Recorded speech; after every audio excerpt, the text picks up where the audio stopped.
DB के news, बेमिसाल 4 साल।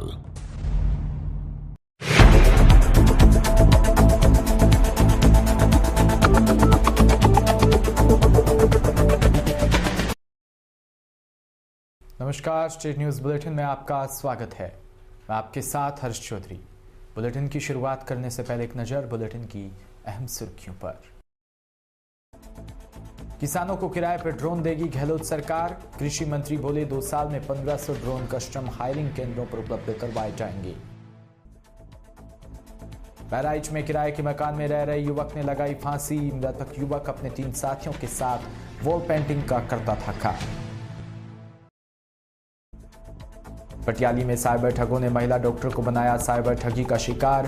पीड़िता डॉक्टर ने साइबर क्राइम थाने में की शिकायत। और खबरें विस्तार से। राज्य में गहलोत सरकार किसानों को खेतों में रसायनों के छिड़काव समेत अन्य फसलों की मॉनिटरिंग के लिए किराए पर ड्रोन देगी।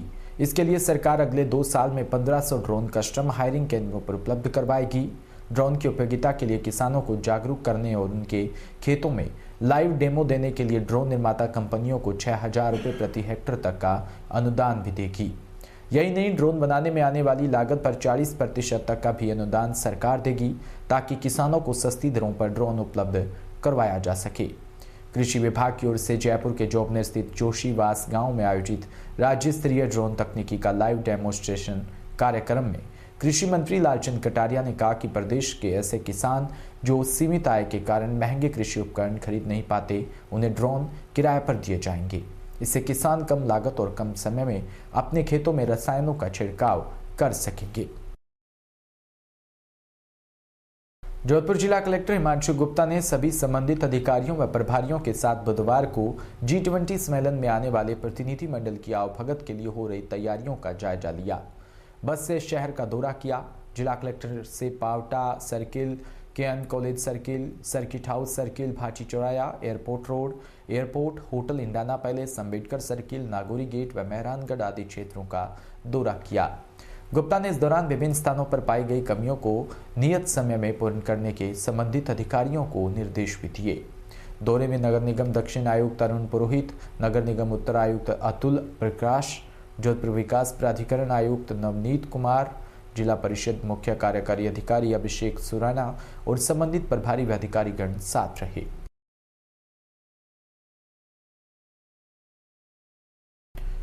वहीं जोधपुर रेल प्रबंधक गीतिका पांडे की अध्यक्षता में सुरक्षित परिचालन सेफ्टी सेमिनार का आयोजन किया, जिसमें ट्रेनों के परिचालन को लेकर परिचालन व संरक्षा विभाग के सुपरवाइजरों व कर्मचारियों के साथ संरक्षा संगोष्ठी आयोजित की। इस सेफ्टी सेमिनार में मंडल के विभिन्न खंडों के TI, safety inspector, station master, pointsman इत्यादि कर्मचारियों ने भाग लिया। डीआरएम ने सभी टीआई पर्यवेक्षकों को निर्देशित देते हुए कहा कि परिचालन व ट्रेन संचालन में सेफ्टी पर किसी भी प्रकार की कोताही न बरतनी चाहिए। डीआरएम पांडे ने इस सेमिनार की जीरो टॉलरेंस की ओर से एक कदम बताया, जो भारतीय रेलवे के सिद्धांतों में से एक है। जोधपुर में अपने ही आश्रम में नाबालिग के साथ यौन उत्पीड़न के मामले में सजा काट रहे आसाराम को बुधवार को सीजीएम कोर्ट में पेश किया। सुप्रीम कोर्ट में फर्जी दस्तावेज पेश करने का मामले से आसाराम को पेश किया। पूर्व में सुप्रीम कोर्ट में जमानत के लिए फर्जी मेडिकल सर्टिफिकेट पेश किया गया था। आसाराम के पैरोकार रवि राय ने झूठा मेडिकल सुप्रीम कोर्ट में पेश किया था, जिस पर सुप्रीम कोर्ट के आदेश पर एफआईआर दर्ज हुई थी। अधिवक्ता विजय पटेल ने कोर्ट में आसाराम का पक्ष रखा। उत्तर प्रदेश के बहराइच से खबर, जहां कोतवाली नगर क्षेत्र में रोडवेज बस स्टैंड के निकट पीरू होटल की गली में किराए के मकान में रह रहे युवक ने फांसी लगाकर आत्महत्या कर ली। मृतक पिछले 4 से 5 दिन पहले ही घर को किराए पर लेकर रह रहा था। मृतक के साथ उसके 3 और भी साथी थे। मृतक युवक अपने 3 साथियों के साथ वॉल पेंटिंग का काम करता था। घर से किसी भी प्रकार की आहट न मिलने पर मोहल्ले के लोगों ने सभासद को अवगत करवाया। सूचना पर पहुंची कोतवाली नगर पुलिस ने घर का दरवाजा तोड़कर देखा तो युवक फांसी के फंदे पर लटक रहा था। मृतक को फंदे से उतारकर पंचनामा कर पोस्टमार्टम के लिए भेज दिया।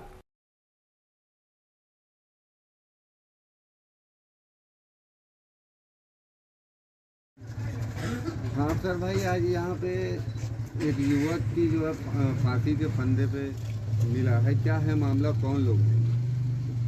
मैं इस वार्ड का सभासद हूँ, अफसर हुसैन। ये हमारे कलाम भाई का घर है। यहाँ पे 4-5 दिन पहले 4 लोग आए किराए पे कमरा लेने के लिए और रहने लगे। आज सुबह ये सब 3 लड़के यहाँ से चले गए थे। ये कुछ पोस्टर वगैरह लगाने का काम करते हैं। एक बंदा ये रह गया था जिसने फांसी लगाई है। तो कुछ आवाज़ नहीं आ रही थी, तो कलाम भाई ने 2 मरतबा दरवाजे को नॉक किया, लेकिन कोई आवाज़ नहीं आ रही थी।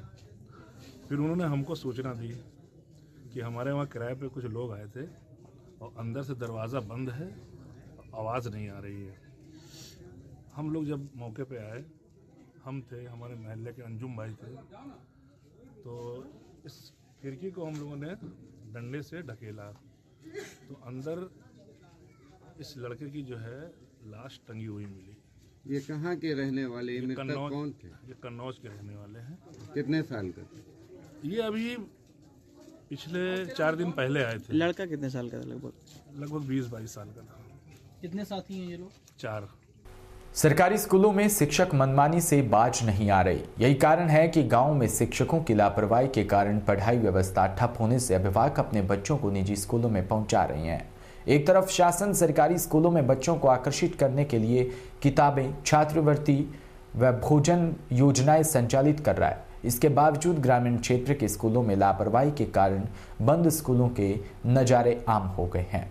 मामला विकास खंड विष्णुपुरा के ग्राम सभा पटेरा के पूर्व माध्यमिक विद्यालय का है, जहां अध्यापकों द्वारा स्कूल दोपहर में ही बंद करके चले गए। इसका खामियाजा ग्रामीण क्षेत्र के बच्चे भोग रहे हैं।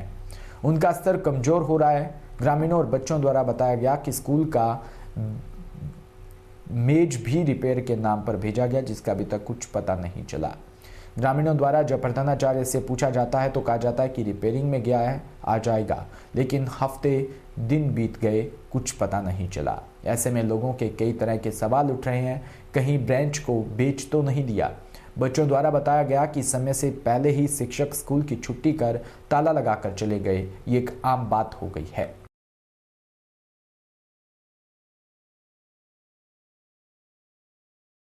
इसी विद्यालय में पढ़ते हैं? हाँ। अच्छा, आपके विद्यालय से ब्रेंच उरेंच कहीं गया है? हाँ। कहाँ गया है, आपको जानकारी है? 7 तारीख के यहाँ हम लोग क्रिकेट खेल रहे थे, तभी यहाँ आए सर जी आए हैं और कनकाश एक और सर जी आए, तो इसमें इसी में डेस्क लगा रहा था। तो हम यहाँ खेल रहे हैं, तो ये लोग भैया थे, तो कह रहे कहाँ जा रहा है, तो ट्रेन से, तो वो लोग कह रहे हैं कि कहीं जा रहा है, 2 दिन में बन कर आ जाएंगे, बहुत बढ़िया रहेंगे। जो नहीं खराब था, जो बढ़िया था, वो भी बने गए थे, तो वो बनकर आएंगे, आएंगे, और 2 दिन से बेसी हो गया, कोई कुछ भी नहीं आया। अच्छा, आज विद्यालय कितने बजे बंद हुआ है? 12:30 बजे। इसी तरह बराबर बंद हो जाता है विद्यालय? हाँ, कभी। इसी विद्यालय में पढ़ते हैं? हाँ। अभी यहाँ पे जो आपके विद्यालय से कोई ब्रेंच उरेंच गया है क्या? हाँ। कब का गया है? 7 तारीख को। किस लिए गया है ब्रेंच, आप लोग को मालूम है? सर बोल रहे थे कि गया है इसे रिपेयरिंग करवाने के लिए, मगर रिपेयरिंग नहीं हुआ है अभी तक। आपको बोले थे 2 दिन में आएगा, अभी 2 दिन से बेसी हो गया, अभी तक नहीं आया। आज विद्यालय खुला था? हाँ। कितने बजे खुला था? 10 बजे। और कितने बजे बंद हो गया? 12:30 बजे। अच्छा, यहाँ पे भोजन बनता है? हाँ। आज भोजन बना था? नहीं बना था। अच्छा, बताइए, यहाँ पे फल मिलता है? हाँ। क्या मिलता है फल में? सोमवार को मिलता है सेब, एक सेब में से 4 भाग करके मिलता है। आज नहीं मिला। क्या नाम है आपका? प्रदीप कुशवाहा। क्या मामला है विद्यालय का? विद्यालय का मामला है 7/1/2023 को इस विद्यालय में बेंच लाता जा रहा था, टेलर व्हील। तो हमने प्रधानाचार्य जी से बात किया, तो उन्होंने कह रहे हैं कि ये बेंच को हमने रिपेयर के लिए भेजा है। ठीक है, मैंने पूछा कि कितने दिन में बेंच आ जाएगा, तो उन्होंने कहा कि 2 से 3 दिनों में बेंच रिपेयर होकर आ जाएगा। फिर मैंने फ़ोन के माध्यम से उनसे पूछा कि बेंच आ गया, तो वो कह रहे हैं कि आप कौन होते हैं ढूंढने वाले, वो हमारा मामला है, हम जाने जहाँ मर्जी वो करेंगे, आप कौन होते हैं ढूंढने वाले। फिर बाद में कह रहे हैं बेंच को हमने भेज दिया। ठीक है, कौन बोले बेंच को भेज दिया? वो बोले प्रधानाचार्य परवहन सिंह जी। क्या बोले? बेंच यहाँ का हमने। इसकी शिकायत आपने किसी से की थी? जी, अभी इसकी शिकायत हमने किया नहीं है, RJR के माध्यम से शिकायत आज किया गया है। ये विद्यालय आज क्यों बंद है? विद्यालय सर हम बता नहीं सकते, अभी हम आए हैं विद्यालय पे, तो देख रहे हैं कि विद्यालय के ताला लॉक था। यहाँ पे कोई अध्यापक नहीं था। बच्चों से पूछा गया, कह रहे हैं कि 12:30 बजे बेंच। इसी विद्यालय में पढ़ते हैं? जी हाँ। अच्छा, ये आपके विद्यालय से ब्रेंच व्रेंच गया है, आपको पता है? हाँ। क्या पता है उसमें? वो रिपेयरिंग के लिए कह रहे थे हमारे गुरुजी, कह रहे थे कि रिपेयरिंग के लिए जा रहा है, रिपेयरिंग होकर 2 दिन के बाद अंदर ही चला आएगा। तो हम लोगों ने बोले ठीक है, तो अभी तक नहीं आया ब्रेंच। कितना दिन हो गया? लगभग आज 7-8 दिन हो गया। विद्यालय में और ब्रेंच है? हाँ, नया वाला जो आया है। नया वाला? पुराना वाला एक भी नहीं है? सब लोग नहीं, हट गया। पुराना वाला सारा बिक गया है। अच्छा, आज विद्यालय चालू था? हाँ। कितने बजे बंद हुआ है विद्यालय? 12:30 बजे। अच्छा, सभी अध्यापक लोग चले गए? कासगंज जनपद की पटियाली सीएचसी पर तैनात डेंटिस्ट डॉक्टर पल्लवी दास को साइबर ठगों ने ठगी का शिकार बना लिया। ऑनलाइन शॉपिंग से भारी छूट के नाम पर साइबर ठगों ने अपने खाते में 17,000 रुपए डलवा लिए। इस संबंध में पीड़िता डॉक्टर ने साइबर क्राइम थाने में शिकायत की है। आपको बता दें, डॉक्टर पल्लवी दास एटा की रहने वाली है, जो कि पटियाली के सामुदायिक स्वास्थ्य केंद्र पर दंत चिकित्सक है। डॉक्टर पल्लवी दास ज्यादातर ऑनलाइन शॉपिंग करती है। डॉक्टर साहिबा के पास साइबर ठग का फोन आया और बोला कि आपके द्वारा नायका शॉपिंग से ज्यादा खरीदारी करने पर आपका प्रदेश में टॉप 10 की सूची में नाम है। कंपनी आपको गिफ्ट देगी और खरीदारी करने पर 50% की भारी छूट मिलेगी। इस तरह की बातों के जाल में काबिल ठग ने एक काबिल डॉक्टर साहिबा को अपनी ठगी के जाल में फंसा लिया और अपने अकाउंट में 17,000 रुपये ट्रांजैक्शन करा लिया, जिसके बाद डॉक्टर साहिबा को ना कोई छूट मिली, ना कोई उपहार। फ्रॉड होने के बाद डॉक्टर साहिबा ने साइबर क्राइम थाने एटा में प्रार्थना पत्र देकर कार्रवाई की मांग की है।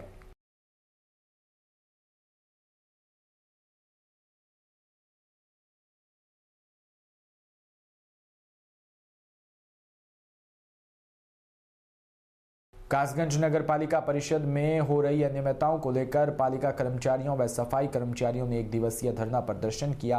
प्रदर्शन के बाद कर्मचारियों ने 7 सूत्रीय ज्ञापन एसडीएम सदर को सौंपा है। सौंपे गए ज्ञापन में बताया कि शासन द्वारा आदेश के बावजूद सर्दी के मौसम में सफाई कर्मचारियों को गर्म वर्दी नहीं दी गई। साथ ही बीते नवंबर व दिसंबर माह का सभी स्थायी सफाई कर्मचारियों का वेतन और 2017 से 22 तक का एरियर व बोनस नहीं दिया गया। जैसी अन्य मांगे रही, वहीं स्थानीय निकाय मजदूर संघ जिला अध्यक्ष सोनू भंडारी ने बताया कि ज्ञापन के जरिए नगरपालिका प्रशासन को 48 घंटे का समय दिया गया है। अगर उनकी मांग नहीं मानी गई तो सफाई कर्मचारी अनिश्चितकालीन हड़ताल करने को मजबूर होंगे। इसी के साथ बुलेटिन में इतना ही। नमस्कार।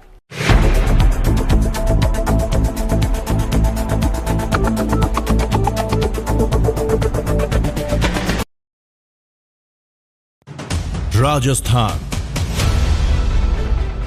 समृद्ध विरासत है इसकी शान, रंग बिरंगी पहचान।